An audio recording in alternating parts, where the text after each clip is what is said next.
Dalam rapat di DPR, Deddy Mulyadi tiba-tiba dijuluki gubernur konten oleh Gubernur Kaltim Rudy Masud.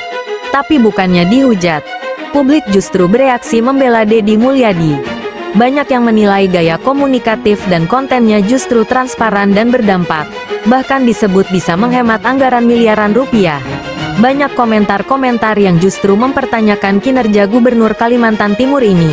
Simak selengkapnya.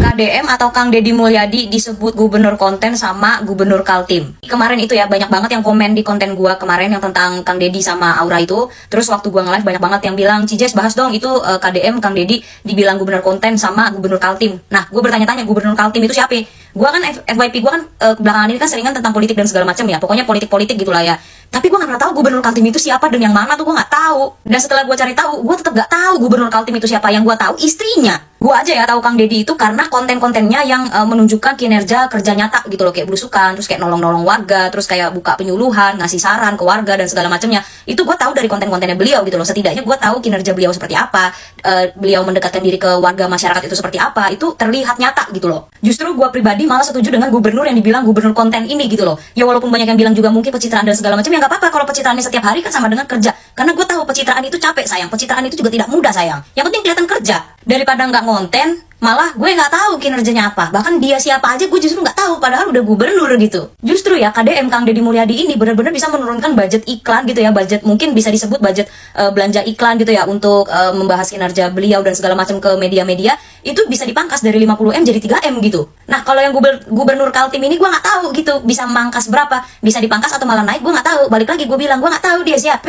Udah gue searching juga gue nggak tahu dia siapa. Yang gue tahu bininya. Lagi pula nih ya Pak Gubernur Kaltim gitu ya. Lagi pula konten kan juga nggak ngerugiin Anda Pak. Lagi pula kan juga ya apa ya. Lagi pula kan mendingan konten jadi kerja sampingan Pak. Duitnya bisa dibantu ngebantu warga daripada korupsi ya kan. Mendingan kerja sampingan jadi konten gitu Pak. Terus ngonten di YouTube, AdSense-nya, penghasilannya bisa dipakai untuk ngebantu keluarganya Pak Kang Deddy, bisa ngebantu warga, ya kan? Yang ngebantu warga 1 juta, 2 juta, 10 juta juga udah gede, Pak. Daripada ngambil uang korupsi, ya kan? Ya nggak apa-apa, Pak, ngonten. Kenapa, Pak? Bapak ngonten nggak naik kontennya, Pak? Gimana, Pak? Mending Bapak Gubernur Kaltim ngurusin kerjaan Bapak aja daripada ngurusin Kang Deddy, gitu kan? Jadinya Bapak Kaltim sekarang yang dicecer bulan-bulanan sama netizen, gitu. Mendingan Bapak ngurusin kerjaan Bapak aja, gitu. Gimana caranya supaya kerjaan Bapak itu jadi nyata, gitu. Setidaknya supaya konten kreator yang lain itu tahu Bapak, jadi Bapak juga bisa dikontenin. Jadi Bapak juga apa ya, jadi bisa kelihatan kinerjanya gitu Pak. Kang Deddy Mulyadi yang dibilang gubernur ngonten karena dikiranya nggak kerja gara-gara ngonten gitu ya, kok saya yang sakit hati ya Pak. Malahan justru Kang Deddy ngonten itu kita rakyat-rakyat, saya gitu ya, saya yang dari anta beranta yang saya nggak tahu Kang Deddy tahu nggak kalau saya hidup gitu ya, ya saya bisa melihat kinerjanya beliau gitu daripada gubernur yang nggak ngonten, yang duduk di kantor, yang duduk di tahta kerajaan gitu ya, tapi kinerjanya nggak kelihatan gitu Pak. Saya justru malah bingung gitu. Bekerja sambil ngonten itu justru lebih baik Pak daripada bekerja sambil korupsi. Ikan ubur-ubur, ikan lele. Kang Deddy Mulyadi disebut gubernur konten, le. Waduh, coba sih istighfar. Hatinya buluan amat kamu mah. Atau nggak apa-apa konten guys, selama itu kontennya produktif. Tahu kan sekarang itu, nggak viral itu nggak ada tindakan. Ya makanya Kang Deddy itu bikin konten begitu. Nggak apa-apa, nggak jadi masalah selama kontennya itu produktif. Mengangkat isu-isu masyarakat, sampah, alam, segala macem. Situ hatinya buluan amat, coba sih bersihin. Istighfar. Gubernur Jawa Barat Kang Deddy Mulyadi disebut gubernur konten oleh Gubernur Kaltim. Jujur ya Pak, saya pribadi sangat membutuhkan gubernur seperti Bapak Deddy Mulyadi. Kenapa? Ya kalau dengan konten-kontennya bisa membantu masyarakat, kalau dengan konten-kontennya bisa menolong siswa-siswa yang keberatan untuk sekolah, kalau dengan konten-kontennya bisa mengeluarkan ijazah-ijazah siswa yang tertahan di sekolah, kenapa tidak? Kalau disebut pencitraan, nggak masalah Pak. Kalau memang pencitraannya bisa membangun daerah tempat yang dipimpinnya Pak. Bukan pemimpin yang berdiam diri, melihat banyaknya ijazah tertahan, diem. Banyaknya bangunan-bangunan mangkrak, diem. Terus banyak jalan-jalan rusak, diem. Itu malah lebih parah Pak. Nggak apa-apa Pak gubernur konten. Yang penting kontennya membantu masyarakat.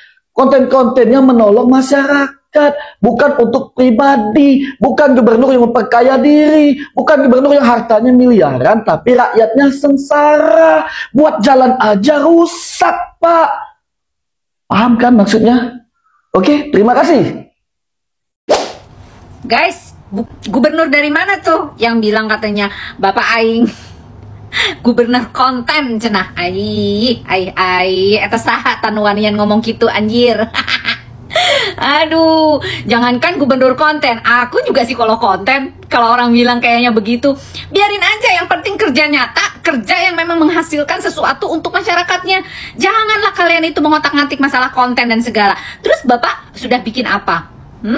Waduh, jangan suka keuangan untuk diri sendiri. Dan masyarakatnya mungkin juga tanda tanya, ayo seperti apa? Terus dijawabnya dengan cara yang keren banget. Iya, katanya dia sudah menghasilkan untuk iklan hanya mengeluarkan 3 miliar saja. Yang biasanya 50 miliar untuk iklan, bekerja sama dengan para media. Sama, Eka juga gitu Pak.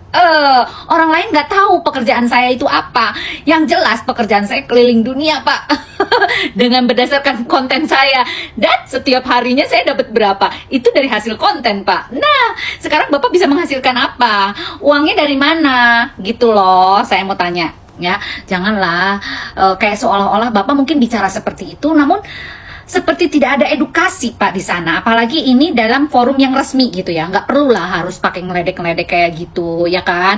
Mungkin secara tidak langsung dia hanya bercanda, namun tidak tepat gitu ya Pak. Tolong Bapak ingat-ingat wajah saya Pak. Bapak mau negur saya atau Bapak mau manggil saya? Boleh, saya tunggu ya. Dan secara komunikasi Anda kurang tepat Pak. Oke Pak, janganlah bilang seperti itu lagi. Eta Bapak KDM itu mah udah paling top, terjun langsung ke lapangan. Bagaimana dia memantau masyarakat, memberikan sebuah keputusan-keputusan decision maker yang luar biasa. Itu yang namanya pemimpin Pak. Sekarang itu pemimpin nggak zaman duduk perlente, duduk di kursi goyang dan dipijitin di mana-mana, di mobil dibukain segala macam. Udah. Tuh, eta mah nu kitu mah. Geus teu zaman nu kararitu mah. Atuh, nya. Pokoknya mah Kang Dedi maju terus. Sekarang nih baru pertama kali ngeliat yang namanya pejabat turun ke jalan, turun ke lapangan, turun kasolokan kabeh. Pokoknya mah turun wah si Bapak ini mah. Pokoknya mah keren.